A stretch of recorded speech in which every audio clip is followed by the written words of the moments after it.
The script was incredible. I thought it was just original and exciting and meaningful. It had a really serious theme.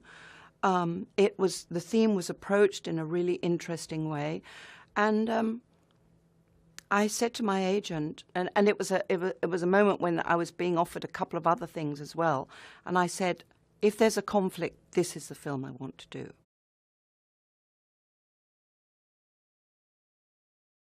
Susan Danford represents one of those radicalized, in this case a British person, someone British born and bred, but who's become completely and utterly radicalized and has given themselves over to their cause, 1,000%, and is in the process of causing havoc and death and destruction wherever she goes.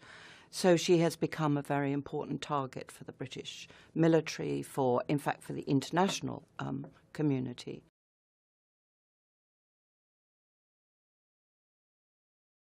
My character is a military commander who has been aware of this woman's activities over a long period of time, has watched the kind of destruction that she's caused, and is a part of an international effort to stop her and her associates.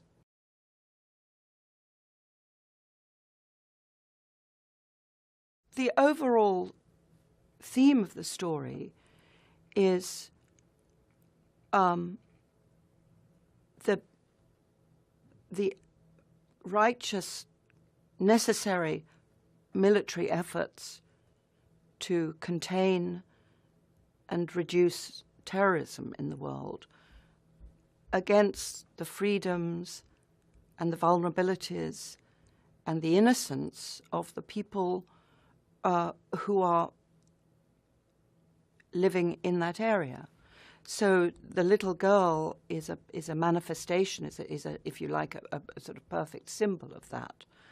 The whole film is about the moral conflict between those two things.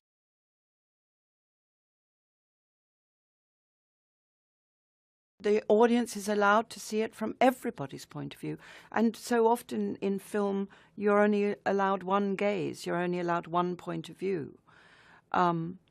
So in movies, the so-called collateral damage of, security guards, I'm always horrified by the way security guards are slaughtered in movies. Somehow they're not thought of as being human beings with families or parents, or no, they can just be, randomly killed.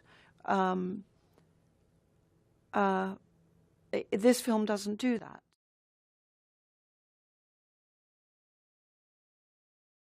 My relationship with his character is that I'm his boss, and I tell him when to fire and when not to, and he and his co-pilot are very, very conflicted, and they're the ones who have to push the button and kill people.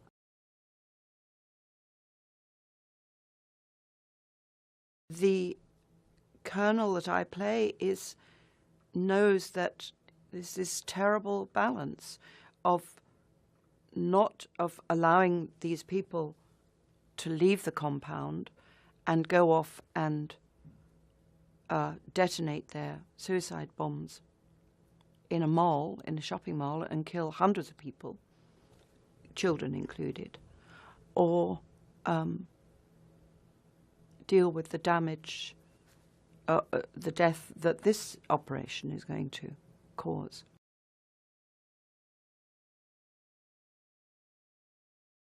It's his movie. He's an auteur, director in that sense. I think he felt very, very strongly about it because he has military experience himself, and I think that's an incredibly important part of why he felt so. You have to ask him, I don't know, but why he felt so committed. For me personally, as an actress, what was extraordinary was his extremely emotional involvement with the subject matter. This is not like oh, I know how to direct this, I'll do this, I'll do that, it'll look like this. This is a passion, a really passionate emotional involvement with the subject.